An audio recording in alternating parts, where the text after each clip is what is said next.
ठीक है, आज हम लोग स्टार्ट करते हैं पर्यावरण। पर्यावरण होता क्या है, देखो पर्यावरण, ठीक है, इसको हम लोग बोलते हैं इन्वायरमेंट।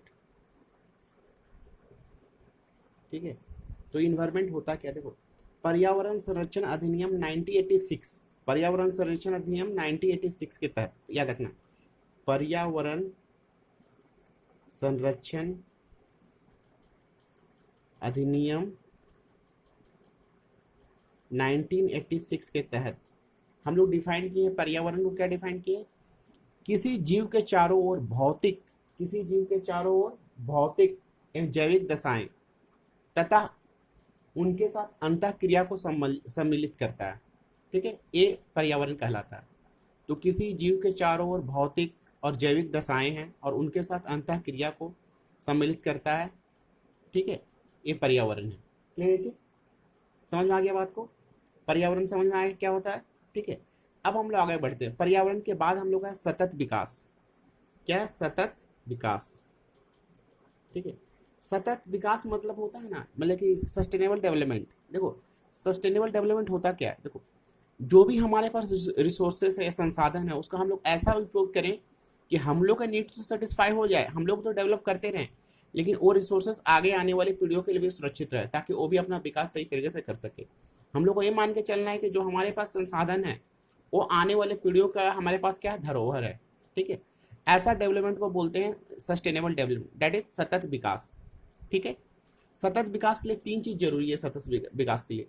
पहला है कि जैव विविधता का संरक्षण हो। जैव विविधता क्या है, अभी आगे के बारे में बात करेंगे जैव विविधता क्या है। जैव विविधता का संरक्षण हो। दूसरा, प्रदूषण नियंत्रित हो, प्रदूषण नियंत्रित हो, प्रदूषण को जितना कम कर सके कम करें। ठीक है, और ये दोनों चीज तभी संभव होगा जब निर्धनता को हम लोग दूर कर सकेंगे, जब गरीबी दूर हो। ठीक है, अगर गरीबी दूर नहीं हो तो पोल्यूशन फैलेगा, और पोल्यूशन फैलने से भी तुम्हारा जैव विविधता नष्ट होती है, और जैव विविधता नष्ट होगी तो सतत विकास नहीं होगा, और सतत विकास नहीं होगा तो ऑटोमेटिक है पर्यावरण डिग्रेड होगा, पर्यावरण डिग्रेड होगा।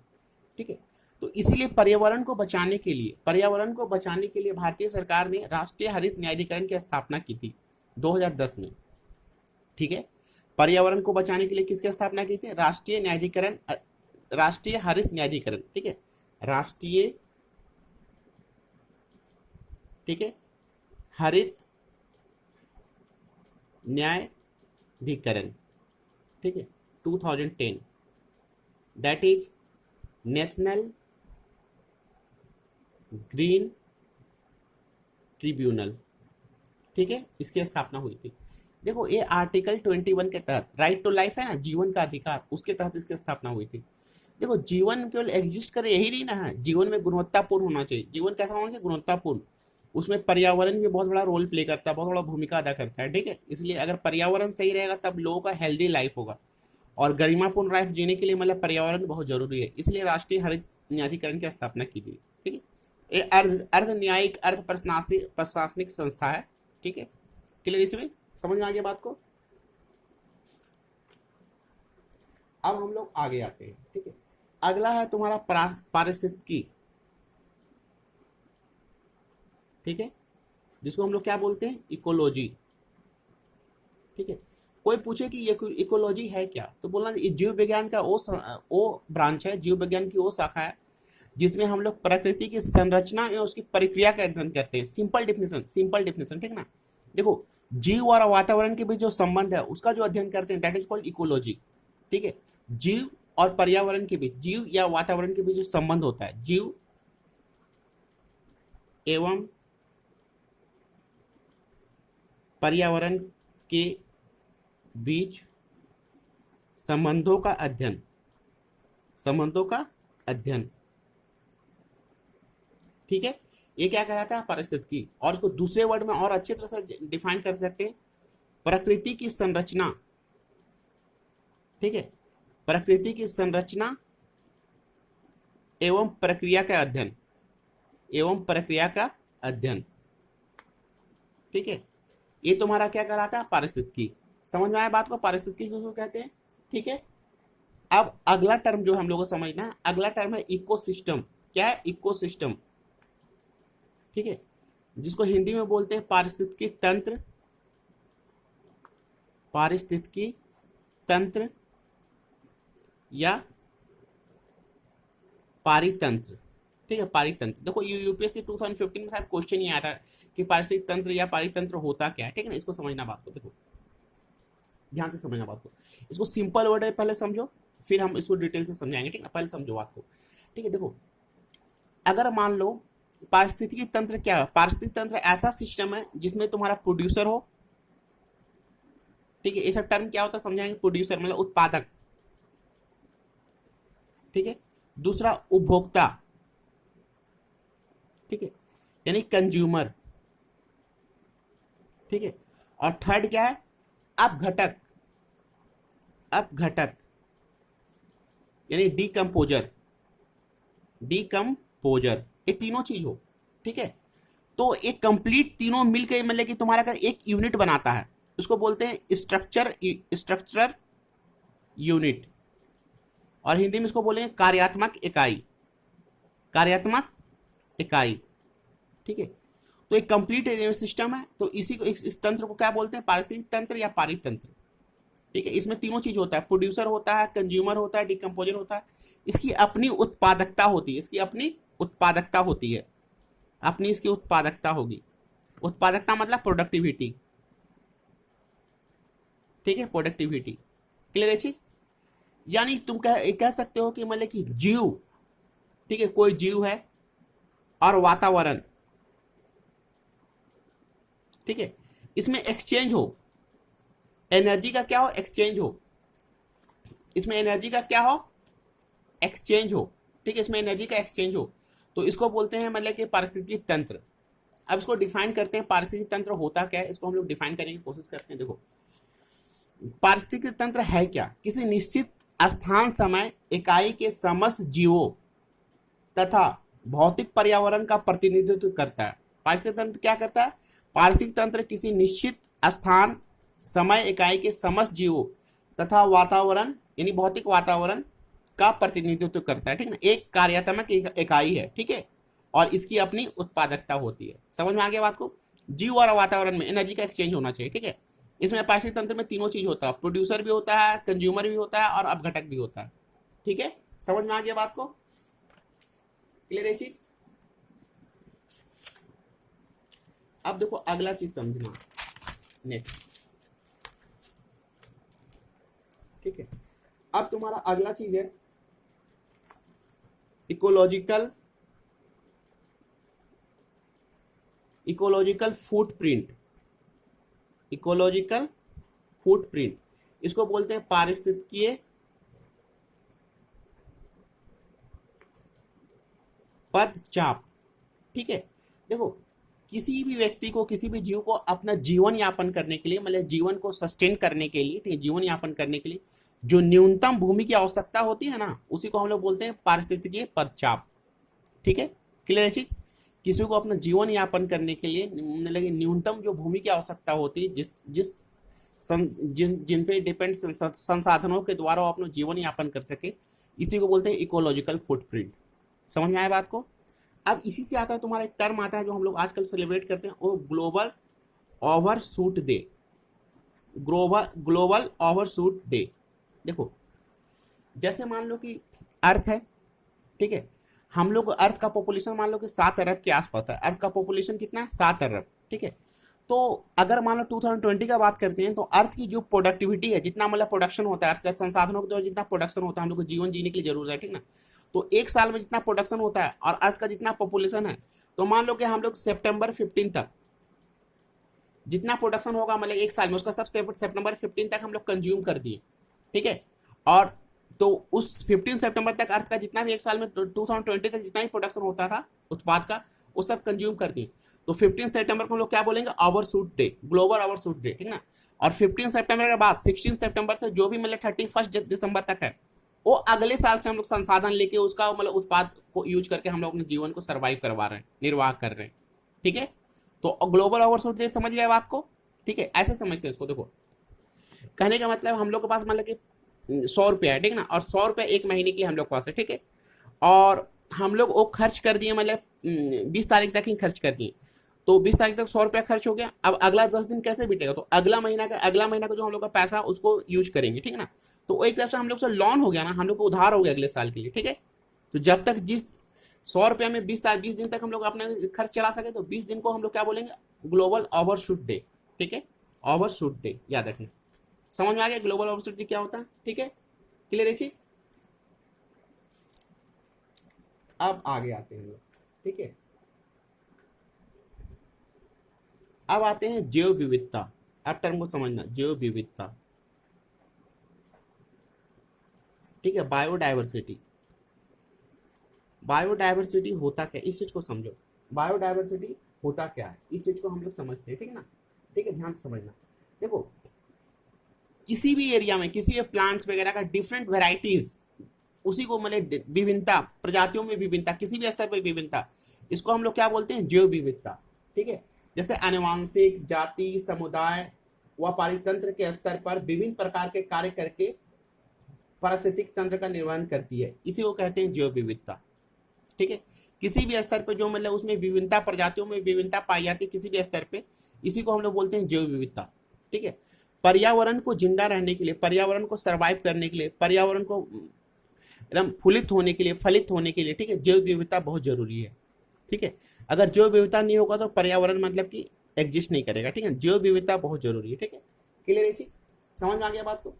तो अब जैव विविधता को खतरा किससे, इस चीज को समझो ना, जैव विविधता को खतरा किससे।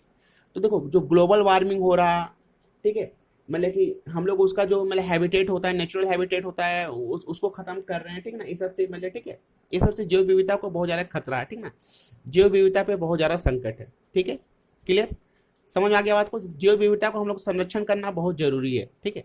तो जैव विविधता की यूनिट क्या होती है, इसकी इकाई जो होती है, जैव विविधता का यूनिट कोई पूछेगा तो क्या बोलोगे, जाति, ठीक है, प्रजाति बोलो, या इंग्लिश में बोलते हैं सबसे इंग्लिश में स्पीसीज, ठीक है, इसकी यूनिट क्या होती है, स्पीसीज, ठीक है, क्लियर है चीज।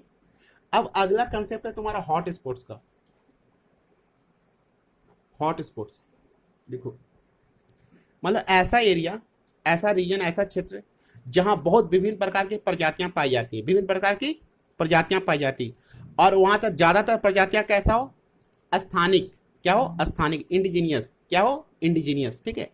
तो उस एरिया को मतलब कि हम लोग क्या बोलते हैं, हॉट स्पॉट बोल सकते हैं, लेकिन कंडीशन है, कंडीशन क्या है कि अगर वो जो एरिया, वो जो क्षेत्र है उसका 70% क्या हो, डिग्रेड हो चुका हो, डैमेज हो चुका हो, ठीक है, तो उसको हम लोग हॉट स्पॉट बोलते हैं।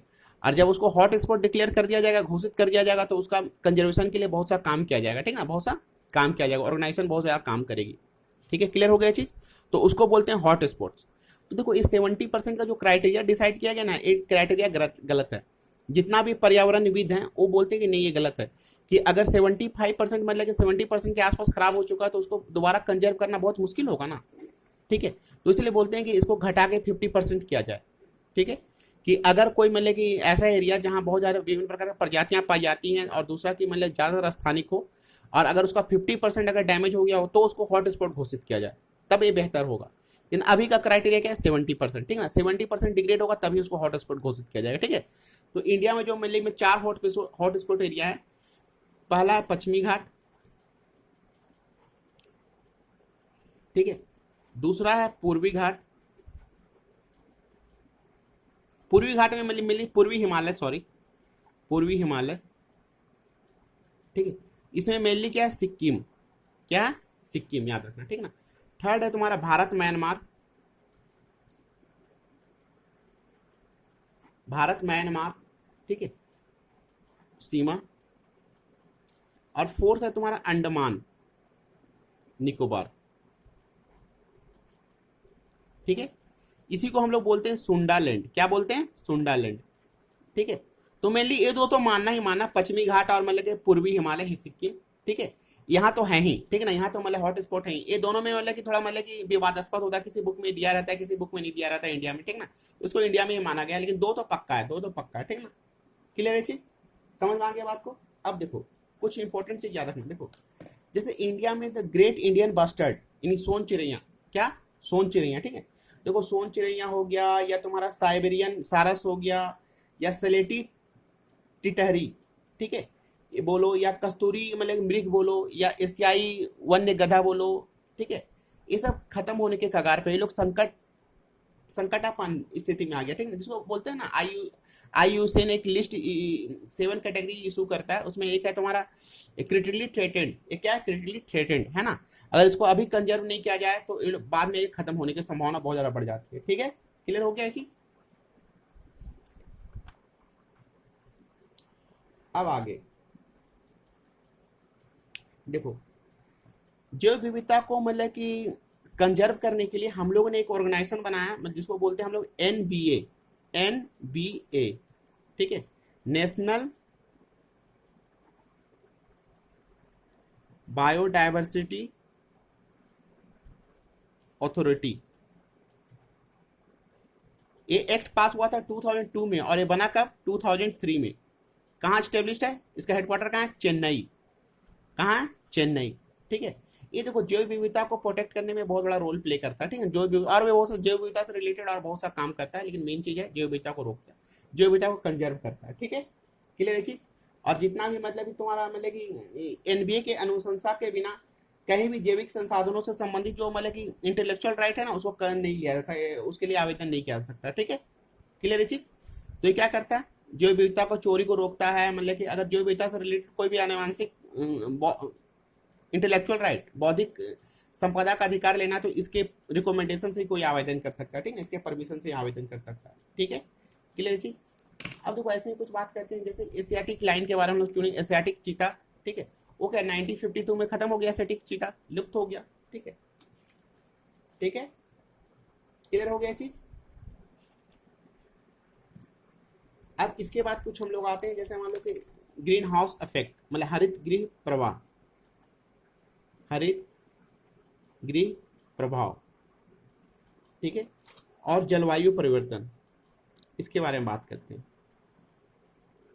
ठीक है। जलवायु परिवर्तन यानी तुम्हारा ग्रीन हाउस इफेक्ट, ठीक है, एंड क्लाइमेट चेंज, ये मेन इंपॉर्टेंट है, ठीक है ना। क्लाइमेट ऐसा इंपॉर्टेंट तो हर चीज है, इंपॉर्टेंट क्या कहना, इंपॉर्टेंट हर चीज। देखो ग्रीन हाउस इफेक्ट और क्लाइमेट चेंज, इसके बारे में ध्यान से देखना, ठीक है। ग्रीन हाउस इफेक्ट और क्लाइमेट चेंज के बारे में समझने की कोशिश करना थोड़ा, ठीक है। देखो जो इतना पोल्यूशन फैल रहा है, जो मतलब हम लोग इतना यूज कर रहे हैं, रेवोल्यूशन हुआ, मतलब कि इंडस्ट्रीज काम कर रहा है, इलेक्ट्रिसिटी यूज कर रहे हैं, तो इसके कारण क्या होता है? नेचर में जो होता है ना, हम लोग को जो मतलब नेचर में एटमॉस्फेयर में मतलब कि कार्बन डाइऑक्साइड और मेनली मीथेन, याद रखना, कार्बन डाइऑक्साइड CO2, ठीक है, और दूसरा क्या है? एक कार्बन डाइऑक्साइड हुआ, कार्बन डाइऑक्साइड, और दूसरा है तुम्हारा CH4, ये मेन चीज है, ठीक है। मीथेन, इसको क्या बोलते हैं? मीथेन, ठीक है। इसके कारण क्या हो रहा है कि मतलब पोल्यूशन, मतलब कि इसके कारण क्या हो रहा है? ग्लोबल वार्मिंग बहुत ज्यादा बढ़ रहा है, ग्लोबल वार्मिंग बहुत ज्यादा बढ़ रहा है, ठीक ना। कि जो भी मतलब कि ऊपर से जो मतलब कि रे आ रहे हैं, ठीक है, ऊपर से जो मतलब कि सनलाइट आते हैं और अर्थ एब्जॉर्ब करता है, फिर अर्थ इसको मतलब कि ऊपर फेंकता है, ठीक ना। इसको पावर को बोलते हैं एल्बिडो, क्या बोलते हैं? एल्बिडो, ठीक है। तो एल्बिडो के कारण टेम्परेचर बहुत ज्यादा मतलब कि बढ़ जा रहा है, वो जो हीट है मतलब कि एटमॉस्फेयर से बाहर नहीं जा सकता, हम लोग अर्थ के एटमॉस्फेयर में ट्रैप करके रह जाता है, तो अर्थ का टेम्परेचर क्या हो रहा है? बहुत ज्यादा बढ़ जा रहा है, बहुत ज्यादा बढ़ जा रहा है, ठीक है। इसी को बोलते हैं ग्रीन हाउस इफेक्ट, और इसी कारण क्या होता है? ग्लोबल वार्मिंग, ठीक है। इसके कारण क्या होता है? एक ग्रीन हाउस इफेक्ट यानी हरित गृह प्रभाव के कारण ही तुम्हारा ग्लोबल वार्मिंग होता है, ठीक है। क्लियर है जी। और जब ग्लोबल वार्मिंग होगा तो ऑटोमेटिक क्या होगा? तुम्हारा क्लाइमेट चेंज हो जाएगा, जलवायु परिवर्तन हो जाएगा, जलवायु परिवर्तन हो जाएगा, ठीक है। क्लियर। तो जलवायु परिवर्तन तो बहुत घाटा ना, जैसे हम लोग का इंडिया का जो इकोनॉमी है किस पे बेस्ड है? एग्रीकल्चर पे, कृषि पे, और कृषि, इंडियन कृषि किस पे आधारित है? मानसून पे। किस पे आधारित है? मानसून पे। समझ में आया बात को? तो अगर मानसून का जो साइकिल है वो गड़बड़ हो जाएगा तो इंडिया की कृषि तबाह हो जाएगा ना, और उसी कारण हम लोग इकोनॉमी भी बहुत ज्यादा अफेक्टेड होगा, ठीक है। क्लियर। तो इसको रोकने के लिए, इसको कंट्रोल करने के लिए बहुत सा अर्थ समिट हुआ, ठीक है।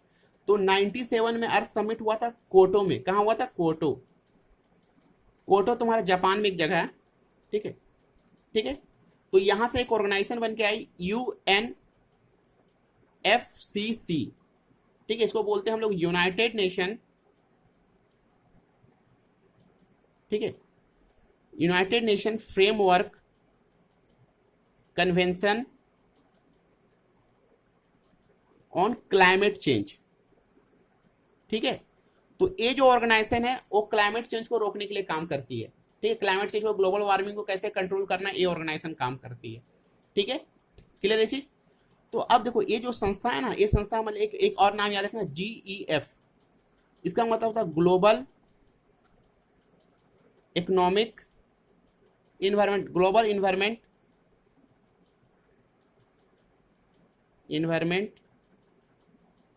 फैसिलिटीज। ठीक है, क्लियर से, फैसिलिटीज, क्या हो रहा, फैसिलिटीज। ठीक है, तो ये जितना भी ग्लोबल वार्मिंग और मतलब क्लाइमेट चेंज को कंट्रोल करने की जो भी फाइनेंशियल एक्टिविटी है ये कंट्रोल करती है, ठीक है ना, ये देखती है। ठीक है, याद रखना, GF ग्लोबल इन्वायरमेंट फैसिलिटीज। ठीक है, समझ में आ गया बात को।